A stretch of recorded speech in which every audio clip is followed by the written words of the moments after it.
September police day. এই উপলক্ষে মানবিক কর্মসূচি পালন করলো ট্রাফিক পুলিশ। পূর্ব মেদিনীপুর জেলার রামনগর থানা ট্রাফিক পুলিশের উদ্যোগে দিনভর চলে মানবিক কর্মসূচি। এদিন রামনগর ট্রাফিক পুলিশের উদ্যোগে পুলিশ ডে উপলক্ষে এক সচেতনতামূলক পদযাত্রার আয়োজন করা হয়। সোমবার সকালে রামনগর থানা থেকে স্থানীয় বাজার পর্যন্ত কয়েক কিলোমিটার এলাকা পরিক্রমা করে। তাতে ট্রাফিক পুলিশের উচ্চপদস্থ আধিকারিক এবং সিভিক ভলেন্টিয়ার এবং স্থানীয় টোটো অটো চালকেরা অংশগ্রহণ করে।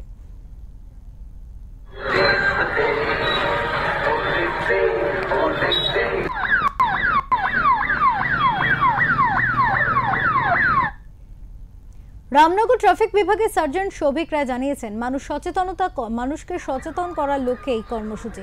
এদিন সাধারণ মানুষকে সবুজ বাঁচাতে চারা গাছ তুলে দেওয়া হয়েছে, পাশাপাশি মিষ্টি মুখও করানো হয়েছে।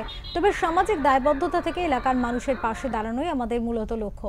সর্বোপরিভাবে মানুষ সচেতন হতে হবে, এমনটাই জানিয়েছেন ট্রাফিক বিভাগের সার্জেন্ট শৌভিক রায়।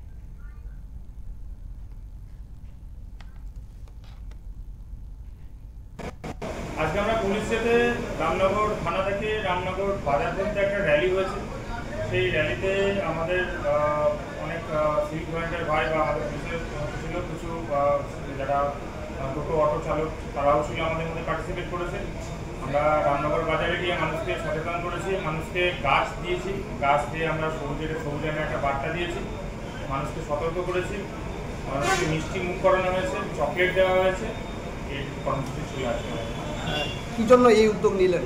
আজকে পুলিশে আমরা safe drive save life program করেই থাকি। আজকে যেহেতু একটা স্পেশাল দিন, অসপিশিয়াস ডে, সেই ডেতে আমরা এই পুলিশ ডেতে পালন করলাম, সঙ্গে একটা সেফ ড্রাইভ সেভ লাইফের বার্তা মানুষকে দেওয়া হয়।